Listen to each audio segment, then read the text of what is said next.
दिल्ली के उद्योग नगर metro station के पास वाले इलाके में एक प्लास्टिक फैक्ट्री में भीषण आग लग गई।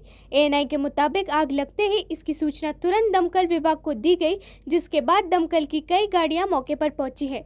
मौके पर दमकल के कुल 26 वाहन पहुंचे हैं और आग बुझाने का प्रयास कर रहे हैं। अब तक इस मामले में किसी तरह की जनहानि की खबर नहीं है।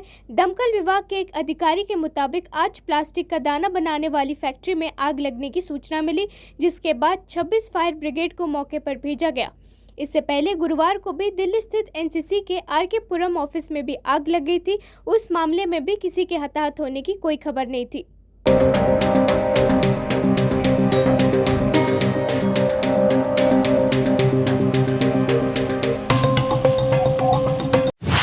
केंद्र और मध्य प्रदेश सरकार में मंत्री रहे बीजेपी के सीनियर लीडर सरताज सिंह का निधन हो गया है।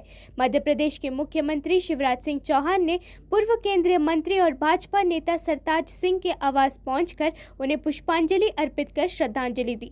सीएम शिवराज सिंह ने कहा, बड़े भारी और दुखी मन से मैंने सरताज जी के अंतिम दर्शन किए। वो नर्मदापुरम की राजनीति के सरताज थे और जनता के दिलों पर राज करते थे। वो पूरे प्रदेश के नेता थे। राज्य सरकार के मंत्री के रूप में उन्होंने पूरे प्रदेश में पीडब्ल्यूडी की सड़कें बनाने के लिए जो काम किया वो अद्भुत था। जिस क्षेत्र से वो चुनाव जीते वहां तो सिख थे ही नहीं।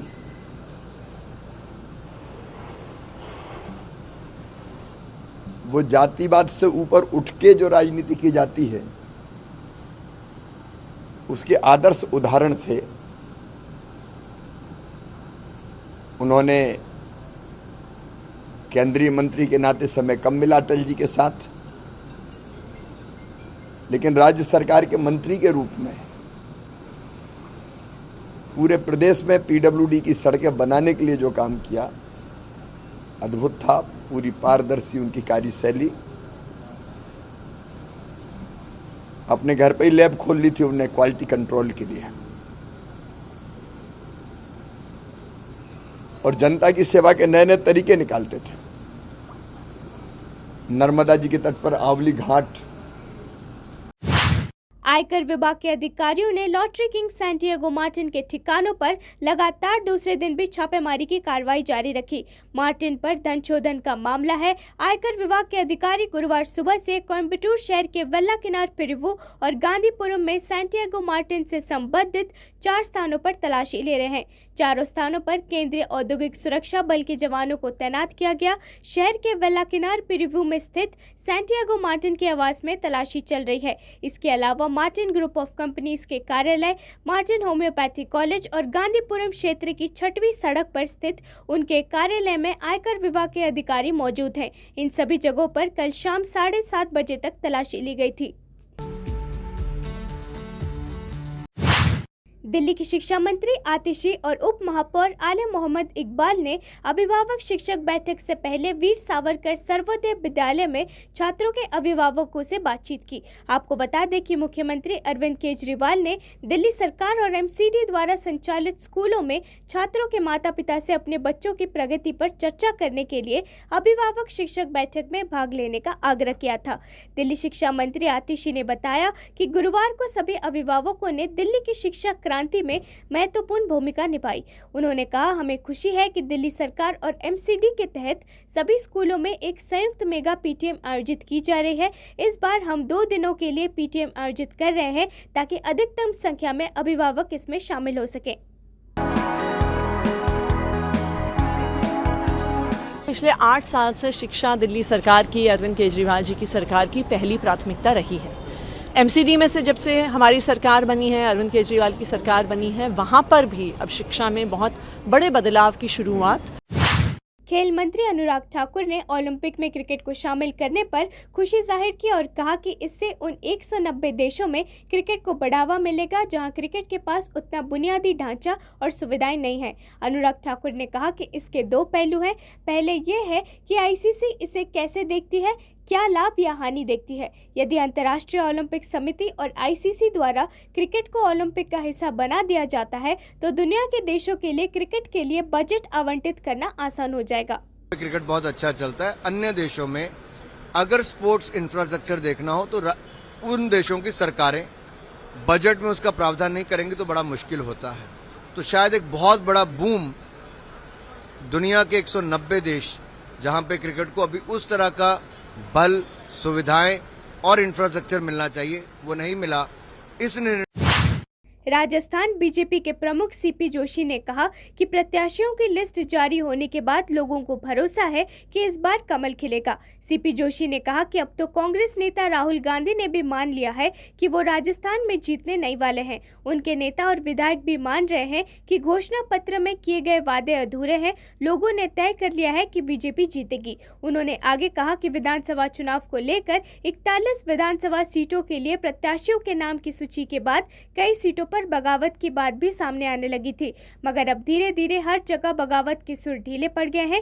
इस बीच प्रदेश बीजेपी चीफ सीपी जोशी ने कहा कि पार्टी में संसदीय बोर्ड है और सभी फैसले सबकी राय से लिए जाते हैं। मंत्री कह रहे हैं कि हम हमारे मैनिफेस्टो को अमल नहीं कर पाए, तो ये सच।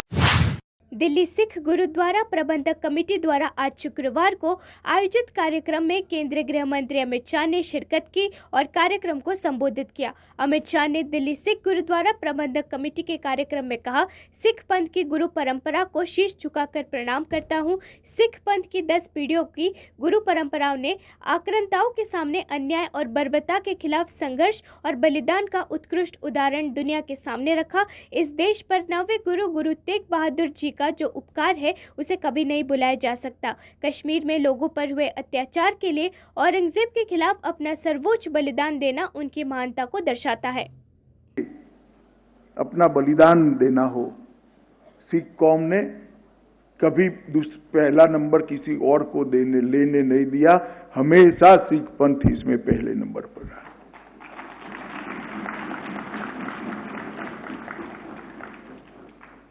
दसम गुरु से शुरू कर महाराजा रणजीत सिंह, हरि सिंह नलवा, बंदा बहादुर, अजीत सिंह जी, भगत सिंह जी, ढेर सारे उदाहरण है। हमारा आजादी का इतिहास संघर्ष सिख बहादुरों के नाम से, उनके बलिदान से भरा पड़ा है। इतने सालों बाद पहली बार 3328 पीड़ितों को, हर परिवार को 5 लाख रुपया। इजराइल हमास वॉर के बीच जारी युद्ध के बीच यूपी में भी हाई अलर्ट जारी किया गया है। डीजीपी कार्यालय और सरकार की ओर से इस संबंध में सभी जिलों को आदेश जारी किया गया है। पत्र में कहा गया है कि हमास और फिलिस्तीन के पक्ष में कुछ जगहों पर पहले भी हंगामा और नारेबाजी हो चुकी है। सरकार ने इस प्रकार की स्थिति में माहौल बिगाड़ने के लिए साजिश की आशंका है। इस संबंध में सभी जिलों की पुलिस फोर्स को अलर्ट रहने को निर्देश दिए गए हैं। शुक्रवार की नमाज से पहले लखनऊ में मस्जिदों के बाहर सुरक्षा बढ़ा दी गई थी। लगी है ये केवल आसफी इमामबाड़े ही नहीं बल्कि सारे मस्जिद जहां जहां नमाज होगा आज हर जगह फोर्स लगी। इजराइल हमास के बीच चल रहा युद्ध और खतरनाक होता जा रहा है। इजराइल की वायुसेना ने बताया कि उसने अभी तक हमास के 3600 से ज्यादा ठिकानों पर 6000 बॉम्ब गिराए। दूसरी तरफ गाजा के स्वास्थ्य अधिकारियों और संगठनों ने दावा किया कि इजराइल ने जानबूझकर स्वास्थ्य सेवाओं और एम्बुलेंस पर हमला किया। इसमें स्वास्थ्य मंत्रालय की बिल्डिंग भी शामिल है। दूसरी तरफ गाजा के स्वास्थ्य अधिकारियों और संगठनों ने इजराइल पर जानबूझकर एम्बुलेंस और स्वास्थ्य सुविधाओं पर बॉम्ब गिराने का आरोप लगाया है। अल जजीरा की एक रिपोर्ट के मुताबिक गाजा के स्वास्थ्य अधिकारियों ने इसे अंतर्राष्ट्रीय नियमों का उल्लंघन बताया। उन्होंने कहा कि ऐसे हमले युद्ध अपराध है।